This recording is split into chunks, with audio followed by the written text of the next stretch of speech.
Assalamualaikum warahmatullahi wabarakatuh. Perkenalkan, nama saya Miftahul Fadli. Saya di sini akan menjelaskan tentang peradaban Islam pada masa dinasti Utsmaniyah. Sini dinasti Utsmani yang berada di Turki. Pemerintahan Islam yang paling besar dan yang paling lama berdiri itu selama 6 abad lebih, yaitu di dinasti Utsmaniyah. Dan satu-satunya pemerintahan Islam yang berhasil melakukan Konstantinopel yang telah dijanjikan oleh Nabi Muhammad SAW dalam hadisnya. Dan orang yang menaklukkan Konstantinopel itu adalah Sultan Muhammad Al-Fatih, atau dijuluki oleh orang-orang barat yaitu Sang Penakluk, itu pada tahun 1453 Masehi. Salah satu dari 3 dinasti besar sesudah runtuhnya kekuasaan Abbasiyah. Dua lainnya adalah Safawi di Persia dan Mughal di India. Kebudayaan Turki Utsmani merupakan perpaduan bermacam-macam kebudayaan, di antaranya adalah kebudayaan Persia, Bizantium, dan Arab. Nah, ini pembentukan pemerintahnya. Pendiri daulah ini berasal dari bangsa Turki, yaitu dari suku Oghuz yang mendiami wilayah Mongol. Mereka masuk Islam sekitar abad ke-9 atau ke-10. Nah, di abad ke-12-nya suku Koyi dari keturunan Oghuz lari dari serangan tentara Mongol yang dipimpin oleh Genghis Khan ke Anatolia yang dikuasai oleh dinasti Seljuk. Di bawah kepemimpinan Ertugrul, mereka mengabdikan diri kepada Sultan Alauddin II yang ketika itu sedang berperang melawan Bizantium. Nah, Ertugrul meninggal dunia pada tahun 1289 Masehi. Kepemimpinannya dilanjutkan oleh anaknya yaitu Utsman. Pada tahun 699 Hijriah atau 1300 Masehi, bangsa Mongol menyerang dinasti Turki Seljuk dan Sultan Alauddin terbunuh, maka Utsman pun menyatakan kemerdekaannya. Lalu berdirilah dinasti Utsmaniyah yang dinamakan Utsmaniyah gara-gara pendirinya itu bernama Utsman. Yaitu Utsman adalah anaknya Ertugrul. Nah, pertumbuhannya. Nah, pada periode pertama dari 1299 sampai 1402 Masehi, pertumbuhan dan perkembangan kekuasaan yang disusul dengan perluasan wilayah hingga menyeberang ke daratan Eropa. Kekuatan Timur Leng kemudian dapat membendung langkah maju Turki Utsmani, di mana mereka dapat merebut wilayah timur kerajaan pada 1402. Terus periode kedua itu 1403 sampai 1566 masih itu adalah masa transisi, yaitu anak-anak Bayazid berebut kekuasaan sampai akhirnya dikuasai penuh oleh Muhammad Al-Fatih menaklukkan Konstantinopel pada 1453. Sementara Salim melakukan Mesir pada 1517.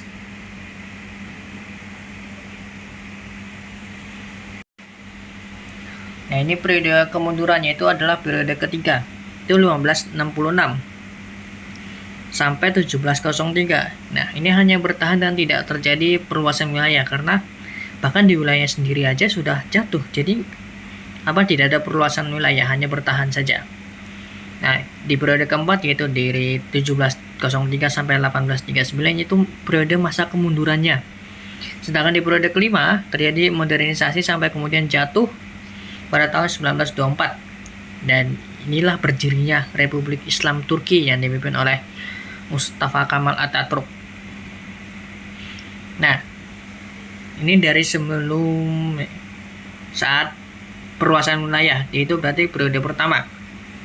Semenjak menyatakan dirinya sebagai Raja Kerajaan Utsmani pada tahun 1300 Masehi, Sultan Utsman I mengirim surat kepada raja-raja tetangganya.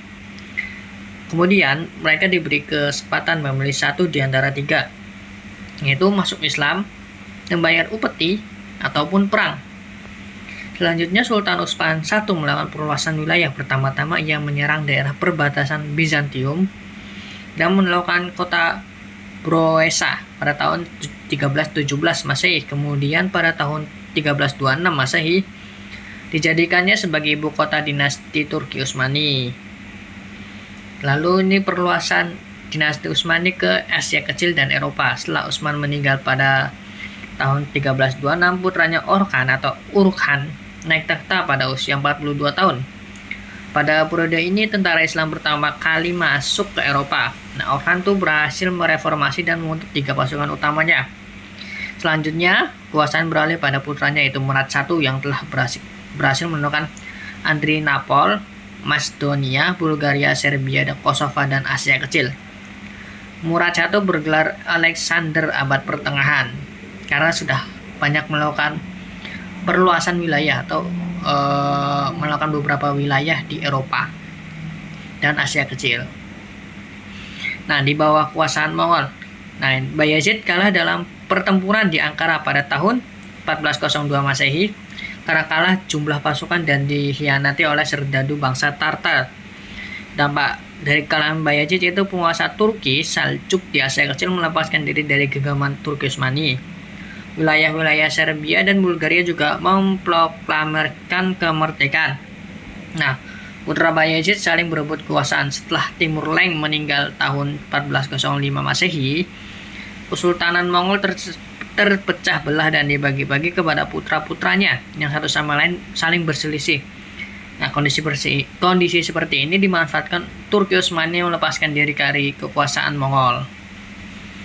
Ini Sultan Muhammad II mendapatkan gelar Al-Fatih yang artinya sang penakluk Konstantinopel. Adapun yang menjadi faktor keberhasilan Sultan Muhammad I melawan Konstantinopel ditentukan oleh perencanaan yang matang strategis yang jitu, penuh pertimbangan, tidak kalah pentingnya karena dia membangun benteng pertahanan dekatnya sebagai tempat penyimpanan perbekalan persenjataan. Dengan cara itu tidak akan terjadi kelangkaan peralatan dan perbekalan, dan di mana Muhammad Al-Fatih itu membuat sebuah meriam yang besar yang diangkut dengan cara beberapa ribu orang, dan yaitu adalah salah satu meriam terbesar pada zaman itu. Dan beberapa strateginya antara lain dia mengangkut kapal, karena kan di Konstantinopel kan sangat susah ditaklukkan karena beberapa pertahanan strategis mereka. Yang pertama dari temboknya itu dari sisi daratannya, terus kedua dari sisi lautannya itu mereka akan menggunakan rantai-rantai untuk kalau terjadi perang, rantainya itu akan diangkat untuk menghalangi kapal-kapal perang. Nah, dengan beberapa pertahanan tersebut, Sultan Muhammad II itu atau Muhammad Al-Fatih itu membuat rencana yaitu dengan mengangkut kapal dari bukit satu ke bukit yang lainnya itu supaya dia bisa melewati dari halangan pertahanan mereka tuh. Nah, selanjutnya ada Sultan Salim I itu dalam 1912 sampai 1520. Nah, dalam sejarah Eropa dikenal sebagai Salim the Grim, yaitu di periode Sultan Salim I ini adalah periode peralihan dari kesultanan ke kekhalifahan. Dan ini mengalahkan ekspansinya dari dunia barat ke timur. Ia melakukan Asia Kecil, Persia, Kaldiran, dan Mesir, dan juga berhasil melakukan Sultan Mamluk pada tahun 1917 Masehi. Dan ini Sultan Sulaiman Al-Qanun, yaitu pada periode 1920 sampai dari periode 1520 sampai 1566 Masehi. Dia mendapatkan julukan The Magnificent. Pada masanya disusun sebuah kitab undang-undang yaitu disebut Al-Qanun. Kitab tersebut dinamakan Multaqa Al-Abhur dan berhasil membawa kejayaan Islam, dan ia pula berhasil menerjemahkan Al-Quran dalam bahasa Turki. Sulaiman juga berhasil menundukkan Irak, Belgrado, Pulau Rhodes, Tunis, Budapest, dan Yaman. Dengan demikian, luas wilayah Turki Utsmani pada masanya mencakup Asia Kecil, Armenia, Irak, Syria, Hejaz, dan Yaman di Asia. Di Asia itu Mesir, Libya, Tunis, dan Aljazair. Di Afrika, Bulgaria, Yunani, Yugoslavia, Albania, Hongaria, dan Rumania di Eropa.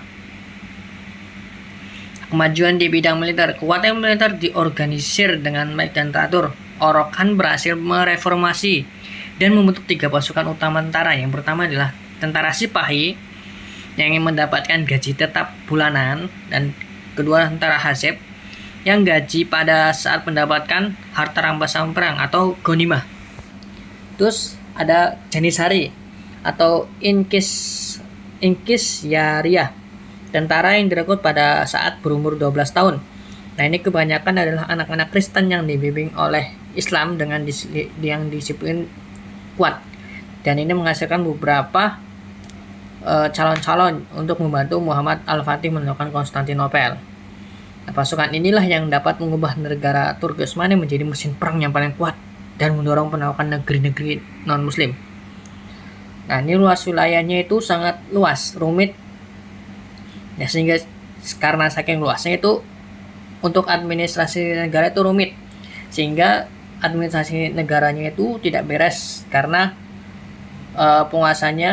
sementara penguasanya itu berambisi memperluas wilayah. Jadi wilayahnya itu sangat luas, tapi setelah ditaklukkannya itu wilayahnya tersebut tidak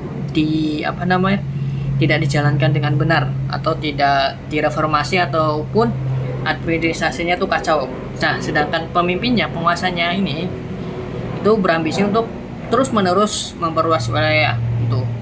Nah, akibatnya tidak ada waktu lagi untuk mengurus administrasi negara karena penguasanya hanya berambisi untuk memperluas wilayah. Nah, heterogenitas penduduk, karena saking luasnya wilayahnya mereka, jadi penduduk-penduduk yang ada di luar wilayahnya Turki Utsmani itu mencakup banyak etnis, terutama agama maupun adat istiadat dari Asia, Afrika, dan Eropa. Nah, untuk mengurus penduduk yang beragam dalam wilayah yang luas mesti dengan organisasi pemerintahan yang teratur tanpa didukung oleh administrasi yang baik, karena administrasinya tadi kacau. Maka pemerintah menanggung beban yang berat, dan dari sinilah kemunculan kekacauan itu muncul. Nah, ini di lemahnya para penguasa. Karena saking mereka sangat luas, berarti pajaknya berarti banyak. Mereka kehidupannya itu, para penguasa itu istimewa dan bermegah-megahan. Para penguasa kerajaan Turki Utsmani mengubah pola hidup mereka yang cenderung mengikuti kehidupan barat dan meninggalkan nilai-nilai Islam. Mereka menghamburkan kekayaan negara dengan berbagai macam kesenangan dan kemaksiatan.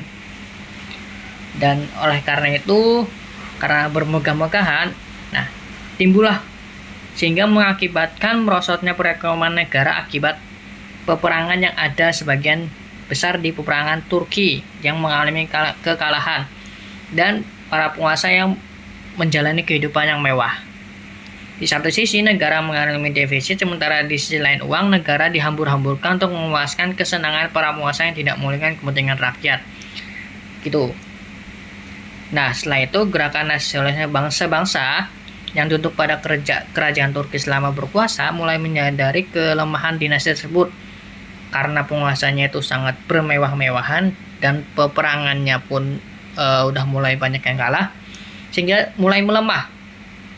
Oleh karena itu, banyak bangsa-bangsa yang dilakukan oleh Turki pada masa itu mulai bangkit, atau mulai bahasanya tuh mulai nasionalis atau bangkit lah bahasanya, ataupun mulai pecah untuk melepaskan diri dari cengkraman dinasti Utsmani. Nah, setelah itu ada satu lagi itu kemajuan Barat. Nah, karena ada terjadinya kemajuan teknologi di Barat, khususnya dalam bidang persenjataan, sementara itu di Turki itu terjadi stagnasi ilmu pengetahuan, sehingga ketika terjadi kontak senjata antara kekuasaan Turki dan kekuatan dari Eropa, Turki itu selalu menderita kekalahan. Oke, cukup sekian dari saya penjelasan dari peradaban Islam pada masa dinasti Utsmani. Mungkin kurang lebihnya mohon maaf. Wassalamualaikum warahmatullahi wabarakatuh.